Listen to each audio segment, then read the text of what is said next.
All right, so today we're diving into a topic that's, well, it's deeply personal, and let's be honest, it can be really tough to talk about.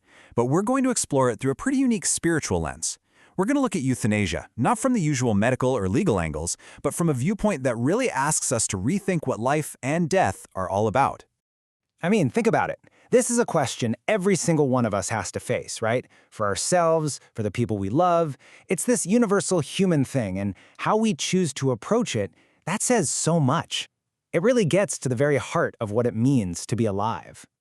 Okay, so for many of us, the whole conversation around the end of life is dominated by a specific set of ideas and, frankly, a lot of fear. Let's dig into what that conventional view usually looks and feels like. Yeah, these three words, they really just sum it up, don't they? Our modern way of thinking often treats dying like it's a medical problem to be solved, a battle we have to win. And the focus becomes this almost desperate fight to put off the inevitable, which can lead to so much suffering, a feeling that you've lost all control, and just this deep, heavy fear of what's coming. But what if there's a completely different way to look at all this? Let's explore another framework, one that comes from the spiritual philosophy of Lifechanyuan, taught by a guy named Xuefeng. And this perspective, it's all about trying to replace that fear with a deeper understanding. So here's the absolute key idea, the fundamental shift. In this view, death isn't a hard stop. It's not lights out, game over. Not at all. It's understood as a transition. It's the moment the soul, which is seen as eternal, is set free from its temporary, physical body so it can continue on its journey. It's a natural phase, not some final failure. And this quote from Xuefeng just nails it, doesn't it? It puts the whole philosophy in a nutshell. The body is just a vessel, like a car we drive around for a while. But our essence, our soul, that's eternal. So the end of the body isn't the end of us. It's just a transformation into the next stage of our existence. So how does this big spiritual idea apply to the really specific and, complex choice of euthanasia? Well, this is where the perspective changes everything. It shifts dying from something that just happens to you to a conscious decision that's centered around the soul's well-being.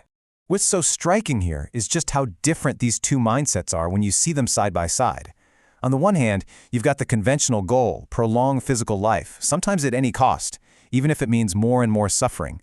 But then look at the Lifechanyuan view. The focus completely flips.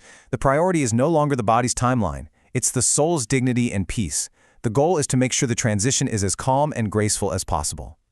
And this right here is the heart of it. This is the big reframing. From this viewpoint, choosing euthanasia isn't about giving up or surrendering. It's actually seen as an act of spiritual integrity. It's a conscious choice that basically says, the quality of my soul's journey and its peaceful departure is more important than the quantity of time my body can keep going in agony. Now, it's really important to get this part. This isn't a decision to be taken lightly.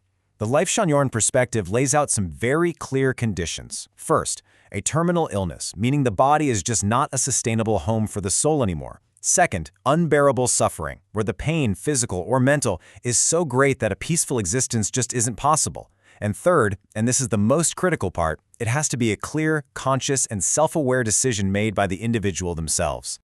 So, when you put all these pieces together, you can start to see how the spiritual lens could have the power to totally transform how we see life's end, to shift that whole emotional landscape away from terror and toward a real sense of peace. Let's just quickly run through the key takeaways here. The big ideas are these. Life is the journey of an eternal soul. Death isn't the end. It's a natural transition. And because of that, it's okay to prioritize the soul's dignity over the body's suffering. Making a conscious choice to end that suffering can be seen as an act of profound spiritual integrity.